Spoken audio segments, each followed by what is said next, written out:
राम राम मंडळी, आज आपण निघालो आहे छत्रपती संभाजीनगरवरनं श्री गजानन महाराजांच्या शेगावला। प्रवास सुरू झाल्याच आम्ही घेतला माझ्या फेवरेट फ्लावर निशिगंधाचा आमच्या गाडीला। आपल्याला शेगावला पोहोचण्यासाठी 2 रस्ते आहेत, जालना, देऊळगाव राजा, चिखली, खामगाव या मार्गे गेल्यानंतर 220 किलोमीटर आणि समृद्धी महामार्गाने गेल्यानंतर 250 ते 260 किलोमीटर आहे, प्लस टोल वेगळे। माझ्या मते जालना देऊळगाव मार्गे गेलेलं बेस्ट आहे आणि रस्ता पण खूप चांगला आहे। रस्त्यात शेगावला जाताना बऱ्याच मोठ्या दिंड्या सुद्धा दिसल्या आणि ते बघून खूप मन प्रसन्न झालं। मग आम्ही खात पीत मस्त मज्जा करत फायनली पोहोचलो श्री गजानन महाराजांच्या शेगावच्या आनंद विहार इथे। हे एक भक्ती निवास आहे, इथे जेवढेही लोक दर्शनासाठी येतात त्यांची राहण्याची सोय इथेच केली जाते। हा खूप क्लीन आणि खूप मोठा परिसर आहे, इथे पार्किंग सुद्धा खूप सेफ आणि निशुल्क आहे। जरी आम्ही मज्जा करत करत आलो पण खूप थकलो होतो, कारण आम्ही सकाळी 7:30 वाजता निघालो आणि तिथे 11 ते 11:30च्या आसपास पोहोचलो। मग इथे हा सुंदर परिसर बघत बघत आम्ही फायनली पोहोचलो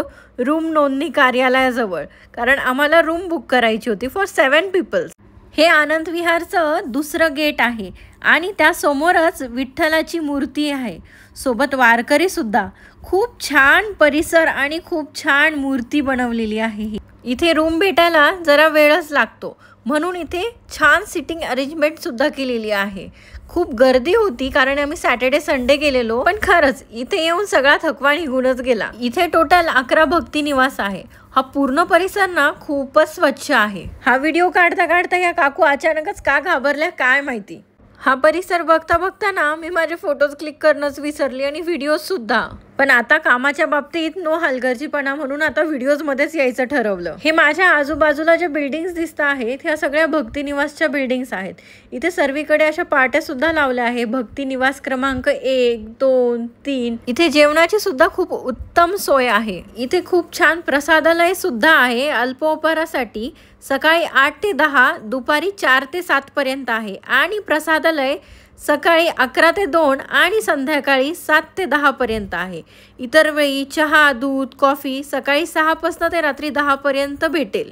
इथे टोकन सिस्टीम आहे, इकडे मागे बघाल तर टोकनसाठी लाईन लागली आहे। आपल्याला काय हवं आहे ते आपल्याला सांगायचं आणि ते आपल्याला टोकन देतील।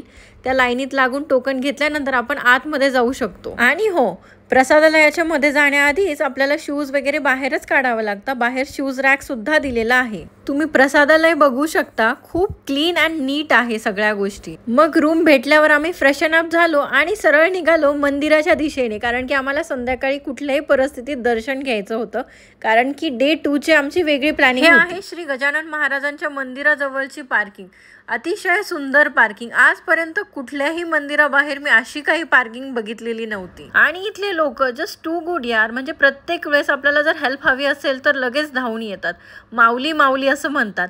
आणि ह्या पार्किंगच्या बाजूला ना अशी स्क्रीन लावलेली आहे, तिथे गाड्या किती पार्क होऊ शकतात, किती जागा अवेलेबल आहे हे तिथे स्क्रीनवर दाखवण्यात येतं, म्हणजे तेव्हाच आपण गाडी तिथे पार्क करू शकतो। मग आमची कार आम्ही तिथे पार्क केली आणि हे बघा हे बाहेर जाण्याचं गेट आहे। मग आम्ही निघालो मंदिराकडे आणि मग माझ्या लक्षात आलं की अरे आताही मी फोटोज काढण्याचं विसरली, पण जे फोटोज काढले ते तुमच्यासोबत शेअरही केले आहेत।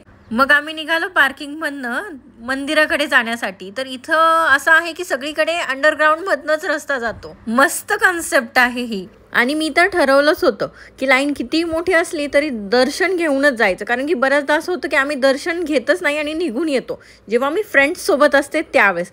आणि मग मध्ये गेली तर इतका सुंदर असा परिसर होता हा। मग आम्ही इथे सुद्धा काही फोटोज वगैरे क्लिक केले। मला वाटलं होतं की आता समोरच मंदिर असणार, पण तसं काही नाहीये, मंदिर बरंच लांब होतं। हा एक रस्ता होता आणि इथे बस सुविधा सुद्धा आहे की जिथे आपण राहतोय आनंद विहार तिथून डायरेक्ट बस आपल्याला तिथे पोहोचवते आणि परत नेऊनही सोडते। फक्त त्याचे टायमिंग्स तुम्ही माहिती करा आणि बस सुविधा जी आहे ती मोफत आहे। मग मी महाराजांसाठी फूल, हार आणि नारळ घेतलं आणि पुढे निघाली। खरं बोलायचं म्हटलं तर हा परिसर इतका सुंदर बनवलेला आहे की म्हणजे बघा ना, चालताना सुद्धा इथून तिथून सगळीकडे फॅन आणि लाईट्स दिसतात। बऱ्याच ठिकाणी असं नसतं आणि त्यात मी फ्रेममध्ये येणं तर काही सोडणार नाही, तुम्हाला माहितीच आहे। मग मी फायनली पोहोचली मंदिराच्या द्वारासमोर। इथे खूप म्हणजे खूप शांतता होती, अजिबात दांगडो नव्हता। खूप सुंदर परिसर आहे हा। ही आहे महाराजांच्या समाधीचे दर्शनाकडे जाणारी लाईन आणि इथे दाखवत आहेत की किती वेळ लागणार। मग आम्ही पण रांगेकडे निघालो आणि लाईनीत उभं राहण्यासाठी बघतो तर खूप मोठी लाईन होती। म्हटलं आता तर काही खरं नाहीये, पण इथे जे त्यांनी सगळ्या गोष्टींची सुविधा भक्तांसाठी पुरवली आहे त्यामुळे आम्हाला काहीच असं वाटलं नाही की आम्ही इतक्या वेळ लाईनीत उभं होतो। आमच्या मागे सुद्धा खूप लोक येऊन उभे राहिले होते आणि लाईन बरीच मोठी झाली होती, पण आम्हाला असं काहीच वाटलं नाही। आम्ही महाराजांच्या फोटोचं दर्शन घेऊन सगळ्यांशी गप्पा मारत बरंच पुढे आलो होतो। आता हे लोक इकडनं कुठे चालले हे तर माहिती नाही, पण आम्हाला वाटतं यांनी पासच काढला असेल। पण काही म्हणा यार, पास काढून पैसे देऊन सुद्धा ह्या लाईनीची मजा काही घेता येत नाही। हे बघा, इथून आम्हाला हे मंदिर दिसलं आणि इतकं सुंदर वाटत होतं, इतकं प्रसन्न वाटत होतं। आजकालचे मुलं गोवा, हैदराबाद वेगवेगळ्या नवीन ठिकाणी जाणं प्रेफर करतात, करावंही, आम्हीही जातो, पण आम्ही देवदर्शनासाठीही जातो। आम्ही इथे आल्यानंतर दर्शन घेतल्यानंतर सुद्धा एवढी गर्दी होती, आमचं दर्शन खूप सुंदर व्यवस्थित झालं। मग या सुंदर वातावरणात आम्ही फोटोज वगैरे पण क्लिक केलेत, ते फोटोज पण शेअर केले आहेत।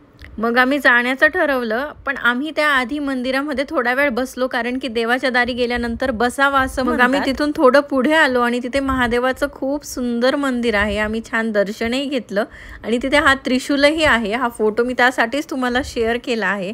मग इथून आम्ही बाहेर निघालो तर इतकं सुंदर असा परिसर होता ना की तिथे सगळं भेटत होतं, बांगड्या, गजरा, प्रसाद सगळं काही होतं।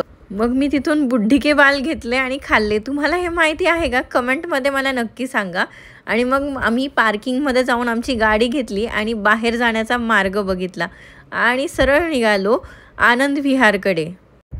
यार, फ्री पार्किंग आणि इतकी सुंदर सगळी व्यवस्था बघा ना, म्हणजे लाईट्स वगैरे। बऱ्याच देवदर्शनासाठी आपण जातो तर तिथे लाईटही नसतं, अशा ठिकाणी आपल्याला पार्किंग भेटते। खूप छान वाटलं गजानन महाराजांचं दर्शन झाल्यानंतर, खूप प्रसन्न वाटलं।